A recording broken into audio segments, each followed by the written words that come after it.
وایو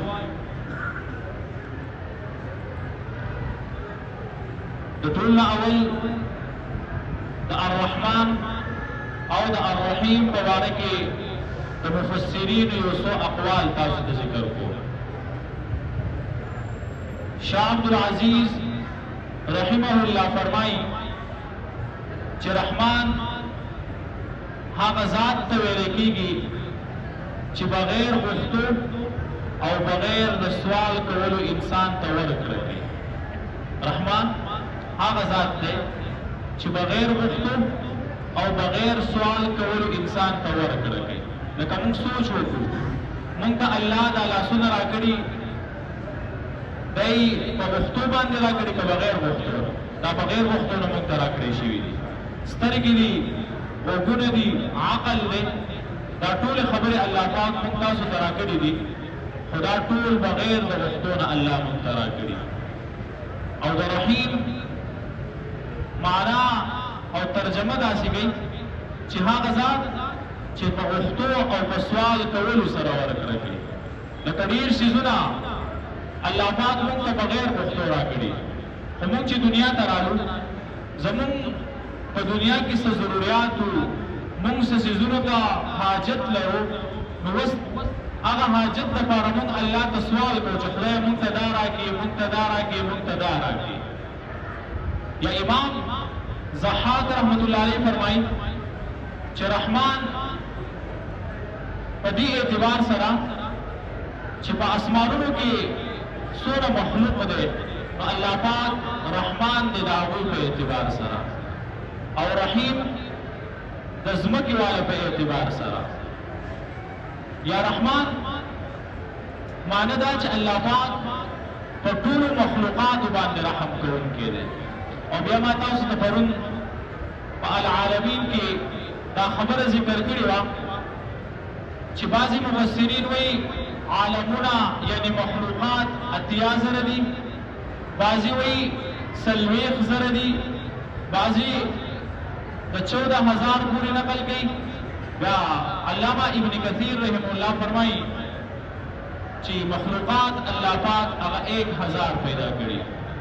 600 په ځمکه له پاسه یعنې د وچولو مخلوقات، او 400 هغه په اوبو کې دننه د اوبو مخلوقات دي. نو رحمان چې الله پاک په دې ټولو مخلوقاتو باندې مهربانه دی، او الرحیم خاص مهربانه دی الله پاک په مؤمنانو باندې. د الرحمن الرحیم ترجمه به داسې شي چې الرحمن الله پاک عام مهربانه دی، الرحیم او الله پاک خاص مهربانه دی. مالکی د مالک په عربی ژبه کې یو څو ترجمې راځي. مالک په معنا د واکدار سره راځي، مالک په معنا د بادشاه سره راځي. نو ترجمه به داسې شي مالکی چې واکدار دی، بادشاه دی. یا یوم الدین، بس دین هم په عربی ژبه کې ډېرې معنی لري. د دین یوه معنی راځي اسلام، د دین دویمه معنی راځي توحید، د دین دریمه معنی راځي شریعت، د دین څلورمه معنی راځي فرمانبرداري، پنځمه معنی عبادت دی، شپږمه معنی د دین دعا ده، اومه معنی د دین هغه جزا او سزا ده، جزا او سزا ده. نو دلته کې د جزا او د سزا معنی صحیح کېږي. لکه مالکی واکدار دی، بادشاه دی، یوم الدین د ورځې د جزا او د سزا. یا داسې هم صحیح کېږي مالکی بادشاه دی، واکدار دی، یوم الدین د ورځې د اسلام. لکه دنیا کې تاسو او زموږ نه وړاندې خبره ده چې کله کله وایي یوم مزدور دی، یعنې نن یوم مزدور دی، د مزدورانو په نوم باندې ورځ مناوهلی کېږي. کله کله د مور په نوم باندې ورځ مناوهلی کېږي، کله د پلار په نوم باندې ورځ مناوهلی کېږي.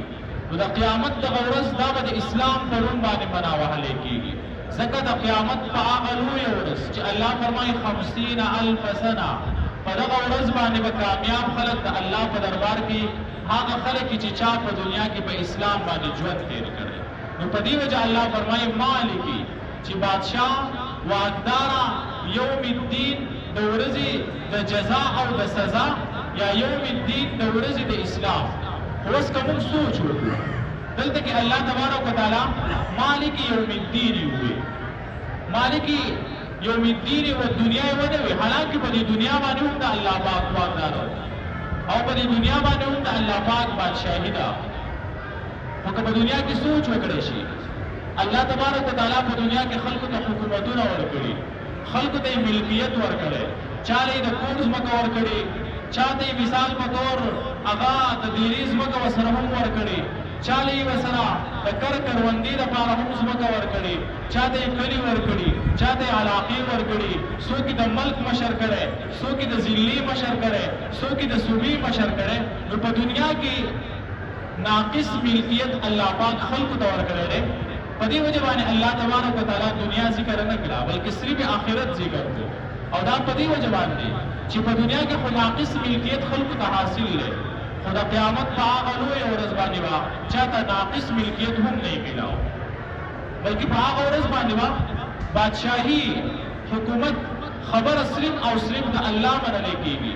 په دې وجه باندې الله تبارک وتعالی مالک یوم الدین ذکر کو چې مالک د ورځې د جزا او د سزا. په دې کې اوس اشاره دې خبرې طرف ته هم ده. الله فرمایي چې مالک د ورځې د جزا او د سزا. نو اوس دا دنیا الله پاک د جزا او د سزا ځای نه دی پیدا کړی، بلکې دا دنیا الله پاک د عمل ځای پیدا کړی. په دنیا کې به انسان عمل کوي، په دې عمل باندې به جزا او سزا بیا د قیامت په ورځ باندې ملاویږي.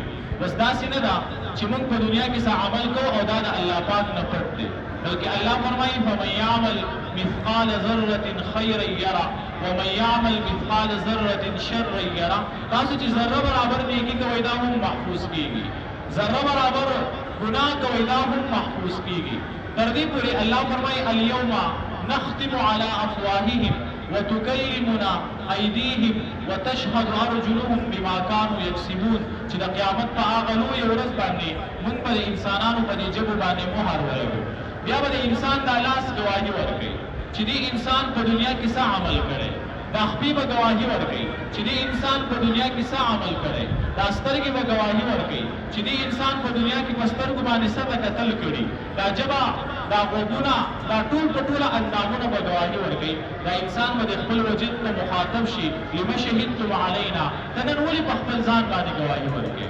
دا وجود به ورته وایي انتو قد الله، نن زموږ په اختیار کې هېڅ هم نشته. الله وایي وایه بس موږ به نن ټولې خبرې کوو. نو موږ چې په دنیا کې څه کوو دا ټول د الله په دربار کې محفوظ کېږي، او په دې باندې به الله پاک بیا موږ ته بدله د خیر او د شر هغه د قیامت په ورځ باندې راکوي. اوس که چېرته موږ په دنیا کې څوک داسې ووینو چې هغه په حالاتو کې راګیر دی، غریب دی، بیمار دی، پریشانیانو کې راګیر دی، نو موږ دې دا خیال نه کوو چې دا سړی د خدای نافرمانه دی. یا موږ په دنیا کې یو سړی داسې ووینو چې هغه ته مال ورکړی شوی، هغه ته کورونه ورکړی شوي، هغه ته عیش او عشرت ورکړی شوی، هغه ته د دنیا فراخي ورکړی شوي. نو موږ دې فیصله په مال باندې نه کوو چې که څه د ده نه الله راضي دی، بلکې دنیا دا خو د عمل ځای دی. کله کله بلکې اکثر قاعده داسې ده چې نافرمانه خلکو ته الله ډېره ورکړه کوي، بدعمله خلکو ته الله پاک ډېره ورکړه کوي. که موږ د انبیا علیهم السلام او د نیکانو خلکو ژوند وګورو نو انبیا علیهم السلام کې او په نیکانو خلکو کې اکثر خلک هغه غریبانان راغلي دي. بس دا مال داسې نه دی چې په دې مال کې ناکامي ده، بلکې کله کله الله پاک انسان ته مال ورکړي، خو دا انسان په دې مال کې د الله احکامات پوره نه کړي، نو په دې وجه باندې دغه مال د دې انسان لپاره د نقصان سبب او ذریعه وګرځي. که چېرته مال الله پاک ورکړي او دا انسان په دې مال کې د الله پاک احکامات پوره کړي، نو یقینا دغه مال د ده لپاره د خیر او د برکت ذریعه ګرځي. لکه سلیمان علیه السلام پیغمبر دی، الله ورته بادشاهي ورکړي. یوسف علیه السلام پیغمبر، الله تبارک وتعالی ورته بادشاهي ورکړې وه. نو اوس دا مال د خپل ذات په اعتبار سره ناکاره شی نه دی، خو د عمل په اعتبار سره دا مال یا ناکاره ګرځي او یا ښه ګرځي. نو الله فرمایي مالک یوم الدین، چې مالک د ورځې د جزا او د سزا دی. یا مالک د ورځې د اصلاح دی. ایاک نعبد، ایاک نعبد، خاص تا لرا نعبد مونږ عبادت کوو. بس عبادت څه ته ویل کېږي؟ زمونږ د خلکو خیال دا دی چې عبادت صرف د مونځ نوم دی یا عبادت صرف روژې ته ویل کېږي. د عبادت معنی راځي انتهایی زیات عاجزي ښکاره کول، انتهایی زیات خپل کمزوري ښکاره کول، دې ته عبادت ویل کېږي. او امام غزالی رحمت الله علیه په خپل کتاب 40 نومي کتاب کې د عبادت لس مشهور قسمونه لیکلي دي چې مونځ دا عبادت دی، زکات دا عبادت دی، دریم روژه دا هم په عباداتو کې داخل دي، حج، تلاوت د قرآن، په هر حالت کې د الله ذکر کول، حلال روزي ګټل، د ګاونډیانو او د ملګرو حقوق ادا کول، خلق نیک کارونو طرف ته رابلل او د بدو کارونو نه منع کول او د نبی علیه الصلاة والسلام د سنتو اتباع کول. چې دا لس خبرې راجمع شي نو دې ته عبادت ویلی کېږي. نو موږ دلته کې هغه اقرار د دې خبرې کوو، ایاک نعبد، ای الله پاکه خاص تا لره عبادت کوو مونږه، و ایاک نستعین، او خاص تا نه مدد غواړو مونږه.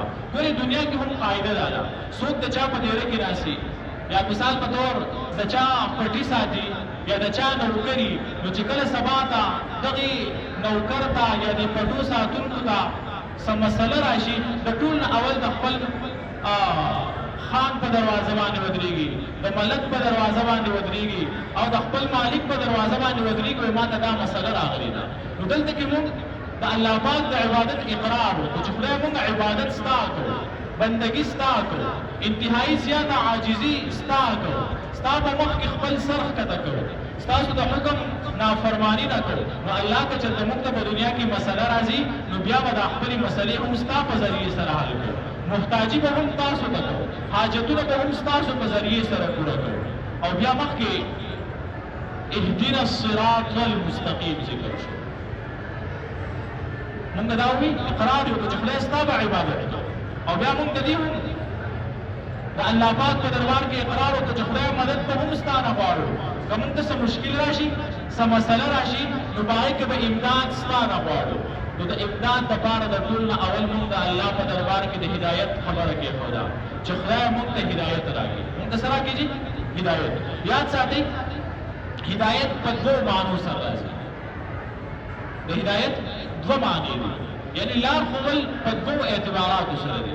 مثال په طور په روډ کې یو سړی ولاړ دی، چا دې تپوس وکړو چېرې زه تاج چوک ته ځم، او دا ورته داسې به لاړ شي، یو چوک به راشي، بل چوک به راشي، په هغې به بله لار ته وي، په هغه لاره باندې به لاړ شي، ته به تاج چوک ته ورسېږي. نو په دې کې د خطایي احتمال شته، کېدای دا سړی د تاج چوک په ځای باندې پیپل چوک ته ورسېږي. اوس یو موټرسایکل والا و، د هغه نه یې تپوس وکړو زه تاج چوک ته ځم، کومه لار ورته دی؟ هغه ورته وایي زما سره په دې موټرسایکل کښېنه، زه به دې تاج چوک ته ورسوم. بس تاسو څه خیال دی چې دې سړي په دې موټرسایکل باندې کښېنو او تاج چوک ته یې بوځي، دې به رسي که خطا کېږي به؟ دې به خامخا رسي. بس دلته کې د هدایت دوه معنی راځي. مونږ زمونږ په ژبه باندې مشهوره دا ده، مونږ وایو اهدنا وښایه صراط و لار المستقیم برابره. الله وایي دا مستقیمه او برابره لار خو ما تا ته په قرآن ښوولې چې دا قرآن مستقیمه لار ده. مونږ بار بار دا دعا کوو که نه چې خدای مونږ ته څه وښیي؟ برابره لار وښیي. او هغه برابره لار خو الله مونږ ته ښوولې ده، خو اوس به مونږ ترجمه داسې کوو اهدنا، کلک کړه مونږه، یا الله مونږه کلک کړې الصراط په دې لار المستقیم نیغه چې هغه لار د اسلام ده. اوس د دې مستقیم وضاحت الله تبارک وتعالی په خپله باندې کړی دی چې مستقیم صراط مستقیم کومې لارې ته ویل کېږي. په 8مه سپاره کې آیت نمبر 151 کې الله تبارک وتعالی فرمایي ای زما محبوب پیغمبره قل ته دې خلکو ته ووایه تعالوا راشئ اتلو چې زه ولولم ما هغه څه حرم ربکم علیکم چې ستاسو رب په تاسو باندې حرام کړي دي. هغه دا دی الله تشرکو به شیئا، چې تاسو به د الله سره څوک شریک نه جوړوئ. وبالوالدین احسانا، د مور پلار سره به احسان کوئ، خسلوت وکوي ځکه نبی علیه السلام مبارک فرمایي چې څوک د مور پلار سره خسلوت نه کوي د دې سړي عبادت د الله په دربار کې نه قبلېږي. په مخ د ځمکه باندې د ټولو نه لوی بدبخته او د الله د رحم نه او د خیر نه محروم انسان هغه دی چې هغه د مور پلار نافرمانه. نبی علیه السلام مبارک فرمایي په دنیا کې داسې ډېر ګناهونه دي چې د هغې سزا الله پاک آخرت ته ساتي، خو څه ګناهونه داسې دي چې د هغې سزا الله پاک په دنیا کې ورکوي. یو په هغې کې د مور پلار نافرماني ده چې کوم سړی د مور پلار نافرماني کوي الله پاک د دې مور پلار د نافرماني سزا دې بچي ته په دنیا کې ورکوي. تر هغه وخته پورې ورته الله مرګ نه راولي تر څو چې د دې مور پلار د نافرماني سزا ته نه ورکړل شي. څوک چې د مور پلار نافرماني نبی علیه السلام مبارک فرمایي د هغه په عمر کې برکت ختمېږي. څوک چې د مور پلار نافرماني د هغه په رزق کې برکت ختمېږي. څوک چې د مور پلار نافرماني الله پاک د هغه عبادتونه نه قبلوي. نبی علیه السلام مبارک فرمایي چا چې په داسې حالت کې سبا کړو چې د هغه د مور پلار دواړه راضي وو د ده دپاره الله پاک د جنت دوه دروازې کولاوېږي. که چېرته پلار یا مور کې یو وفات دی یو ژوندی دی او ده په داسې حالت کې سبا کړو چې پلار یې ژوندی دی او دغه پلار دې راضي دی الله پاک د ده دپاره سهار د جنت یوه دروازه کولاوږي. یا مثال په طور پلار یې مړه دی مور یې ژوندی ده ده په داسې حالت کې سبا کړو چې دا مور دې خوشحاله وه مور دې راضي وه الله پاک د ده دپاره د جنت یوه دروازه کولاوږي. د چا نه چې مور پلار ناراضه او دې په داسې حالت کې سبا کړي چې دا مور پلار دواړه یا یو دې ناراضه دی که دواړه دې ناراضه نو الله پاک د ده لپاره د جهنم دوه دروازې کولاوږي. که یو دې ناراضه الله پاک د ده لپاره د جهنم یوه دروازه کولاوږي. بس د مور پلار سره د احسان کولو حکم الله پاک په قرآن کې ذکر کړی. که تاسو په صراط مستقیم باندې الله فرمایي تک کول غواړئ اولنۍ خبره به دی چې تاسو به زما سره شریک نه نیسئ. دویمه خبره به دی چې تاسو به د مور پلار سره احسان کوئ. دریمه خبره الله فرمایي ولا تقتلوا اولادکم من املاق تاسو هغه خپل اولاد نه قتلوئ. په هغه زمانه د جاهلیت کې به خلکو ژوندی لونه ښخولې. په دې زمانه کې د اولاد د مړ کولو او د اولاد د ښخولو طریقه هغه اوس جدا ده. دریمه خبره څلورمه الله فرمایي ولا تقربوا الفواحش ما ظهر منها وما بطن تاسو به ښکاره او پټ ګناه ته نه نږدې کېږئ. ورپسې الله فرمایي ولا تقتلوا النفس التي حرم الله الا بالحق تاسو به په ناحقه باندې قتلونه نه کوئ. ولا تقربوا مال اليتيم الله فرمایي د یتیم مال به په ظلم سره نه خورئ. الله فرمایي واوفوا الکیل والمیزان بالقسط تاسو به په نام تول کې هغه د انصاف نه کار اخلئ. داسې نه مثال په طور دکان دې ویستې او وړه خرڅئ چینی خرڅئ شورپړ خرڅئ چوله خرڅئ دال خرڅئ وریجې خرڅئ او میل والا دې ټلیفون وکړو چې هلکه ته ماله چینی رالېږي نو د هرې بوجۍ نه یو کیلو کم کا یو کیلو څه کم کا یا ماله وړه رالېږي د هرې بوجۍ نه یو کیلو یا دوه کیلو کم کا او دې ځان ته بیا مسلمان هم وایي. دې مونځ کوي او الله نه سوال کوي اهدنا الصراط المستقیم دا سړی دې پوه شي چې ده ته الله پاک هغه هدایت د صراط مستقیم نه دی کړی. ځکه صراط مستقیم بدای چې ته میل والا ته ټلیفون وکړي چې هلکه ماله چینی رالېږي پوړۍ راولېږه ته ماله وړه رالېږي پوړۍ راولېږه. مونږ تاسو ټول دې د دکاندارانو پسې لاړ شو د وړو دا بوجۍ چې ورسره پرتئ وایي دا څلور دړیزې ده مونږ تاسو دې په تله باندې کېږو هغه به چېرته هم څلور دړۍ دی. په څلور دړو کې به یا یو کیلو کوي یا به دوه کیلو کوي. کم غوړي چې خرڅوي وایي مثال په طور دا دړۍ دي هغه دې مونږ وګورو په هغې کې به د ګرامونو په اعتبار سره کوي. په دوو دړو کې به هغه نیم کیلو کمي یا یو کیلو به کمي. نو الله فرمایي واوفوا الکیل والمیزان بالقسط تاسو به په نام ټول کې د انصاف نه کار اخلئ. واذا قلتم فعدلوا او کله چې تاسو خبرې کوئ رښتیا به وایئ. تاسو وبعهد الله اوفوا چې کله د الله سره وعده وکړئ هغه به پوره کوئ. بیا الله فرمایي وان هذا صراطي مستقیما په دې ټولو خبرو باندې عمل کول دا صراط مستقیم دی. دا سره جي صراط مستقیم دی. لکه موږ وایو اهدنا خدایا وښایه نو ښایه نو خدایه موږ کلک کړي الصراط په لار المستقیم چې هغه نیغه او برابره لار ده چې موږ به د مور پلار سره لکه دلته موږ دعا کوو خدایه د دې مور پلار دا نافرماني دا د صراط مستقیم نه علاوه بله لار ده. نو خدایه موږ د مور پلار په نافرماني مه راولې بلکې موږ ته د مور پلار سره د احسان سلوک راکړي. یا الله پاکه موږ ته د شرک نه وساتي موږ د یتیمانانو د مال خوړو نه وساتي موږ په نام ټول کې د کمۍ نه وساتي. نو چې کله موږ ځان د دې ټولو خبرو نه بچ کړو نو بیا تاسو پوه شئ چې موږ په صراط مستقیم باندې روان یو. او که چېرته موږ په دې خبرو کې اخته یو نو بیا یاد ساتئ چې موږ ته په په صراط مستقیم باندې هغه تګ نه دی نصیب شوی. نو د هدایت دوه معنی شوې، یو په معنا د لار ښودلو سره او دویم په معنا ځای ته د رسولو سره. نو اوس دا قرآن الله پاک د لار ښودلو دپاره رالیږلی چې دا قرآن زمونږ دپاره لار ده. اوس به مونږ دعا دا کړو، اهدنا یا الله کلک کړه مونږه الصراط په لار المستقیم چې هغه برابره ده، نیغه لار ده. یا د هدایت معنا دا هم راځي چې خدای مونږ ته توفیق راکړي. څه راکړي؟ توفیق راکړي. توفیق مطلب دا چې د خیر ټول اسباب مونږ ته برابر کړي، د شر د ټولو اسبابو نه مونږ لرې کړي. دا قرآن چې مونږ وایو خدای په دې قرآن باندې اوس مونږ ته د عمل توفیق راکړي. لکه نن مونږ ټول مسلمانان د حلال او د حرامو نه خبر یو، د جایز او د ناجایز نه خبر یو، خو که بیا هم مونږه په دغه حلال حرامو کې تمیز نه کوو، په جایز او ناجایزو کې تمیز نه کوو، نو یاد ساتئ مونږ ولې په صراط مستقیم باندې نه یو روان، بلکې مونږ د صراط مستقیم نه علاوه په یو بله لار باندې روان یو. نو زمونږ د خلکو خیال دا دی چې چېرته دین صرف عبادتونو ته ویلی کېږي، لکه څنګه چې تاسو ته ما خبره ذکر کړه.